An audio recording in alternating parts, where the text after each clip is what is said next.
What if I told you the biggest reason ancient humans survived extreme cold wasn't better clothes or bigger fires, but something happening inside their heads? We're talking about people living through winters that would shut down modern cities. No heaters, no insulated houses, no hot chocolate on demand. So how did they not just survive, but thrive in some of the coldest environments on Earth? By the end of this, you'll see the Ice Age in a completely different way and maybe rethink how you handle your own cold problems. Most of us picture early humans barely scraping by in the cold, huddled in dark caves, half frozen, waiting for spring. It makes sense. No central heating, no thermals, no Google to tell you how to build a snow shelter. But here's the problem: that picture doesn't match the evidence.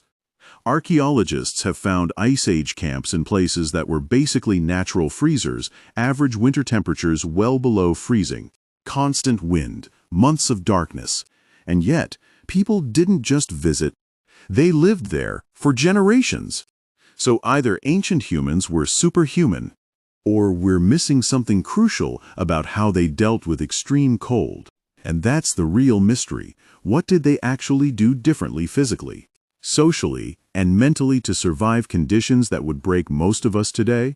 Because the answer isn't just they wore furs. It's way more interesting. Let's start with the obvious gear. Excavations from Ice Age sites in Europe and Siberia show cut marks on animal bones that match skinning for fur, not just meat. They weren't just eating the animals, they were turning them into layered clothing. Multiple thin layers trap heat better than one thick one, a principle modern mountaineers still use. But clothing alone doesn't explain survival in places where winter temperatures could drop below -30 degrees Celsius. So archaeologists looked at the camps themselves. In what's now Ukraine, Russia, and the Czech Republic, researchers found post holes, arranged stones, and concentrations of mammoth bones in circular patterns. These aren't random. They're the remains of purposely built shelters, some likely covered with hides and packed snow. Inside these structures, you find hearths, lots of them. Not just one big fire, but multiple small ones, sometimes in different rooms or zones. That matters. One big fire heats the center and leaves the edges freezing. Multiple small fires let people spread out, sleep in different areas, and keep the whole space warmer. But here's where it gets interesting. Surviving extreme cold isn't only about temperature. It's about energy. Every time your body shivers, every time you step into the wind, you burn calories. In an environment where food can be scarce, wasting energy can mean death. So ancient humans didn't just build warmer shelters. They designed lifestyles that minimized heat loss. They slept on insulated beds, layers of fur, grass, and sometimes heated stones.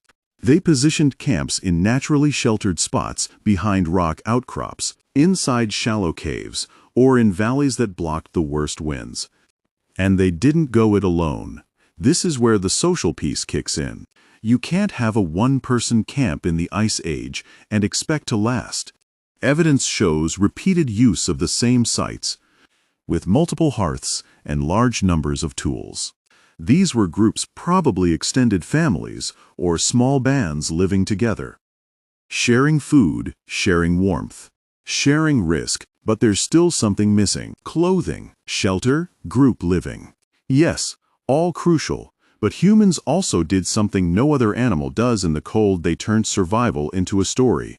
Cave art, carved figurines, decorated tools. These aren't just art for art's sake. They encode knowledge: where to hunt, how to move, which animals migrate when, which areas are safe. This is oral and visual data storage, passed down through generations. In a world with no written manuals, your culture is your survival guide. And yet there's still a layer we haven't touched.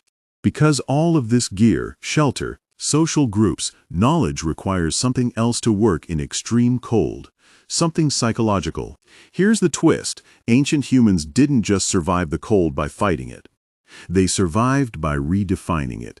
Cold wasn't just a threat, it was a teacher. Think about it. In a harsh Ice Age winter, You can't afford panic. You can't afford despair. Every mistake is expensive, so groups that developed rituals, routines, and shared meanings around winter had an edge. Fire lighting becomes a ritual. Sharing food becomes a ceremony. Telling stories of past winters, what worked, what failed, who didn't make it becomes a way to process fear and pass on lessons without paralyzing everyone with terror. Psychologically, this is huge. When cold is just a random, cruel force, you're a victim. When cold is part of a story your group understands, this is our season. This is what we do. This is how we live. It becomes manageable. Some researchers argue that many Ice Age rituals, burials with grave goods, figurines, symbolic art aren't just about religion. They're about creating a sense of control and continuity in an environment that could kill you for one bad decision. In other words, their minds were insulated, not just their bodies. They built mental models of the cold that reduced panic, increased cooperation, and made long-term planning possible. That's the real breakthrough. Not just how to stay warm, but how to stay sane while staying warm. So what does this change about how we see ancient humans?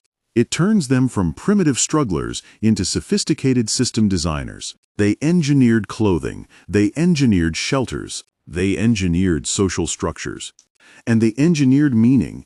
When you put all four together, you get a package that can handle extremes that would overwhelm someone with only one or two of those tools. And here's the uncomfortable question in our world of central heating and instant food. Have we lost some of that integrated survival intelligence? We've outsourced warmth to machines, food to apps, knowledge to search engines. If the power went out for a month in a true cold snap, how many of us could recreate even a fraction of what those Ice Age groups did as a baseline? This isn't about romanticizing hardship. It's about recognizing that ancient humans weren't just enduring the cold. They were adapting to it in ways that reshaped their bodies, their societies, and their minds. And in doing so, they proved something powerful: humans don't just survive environments. We turn environments into homes. Through culture, cooperation, and meaning. That's the real legacy of the Ice Age. So here's my question for you. If you had to survive an Ice Age winter with only what your ancestors had, no modern tech, what's the one thing you think would break you first? The cold, the hunger, or the loneliness?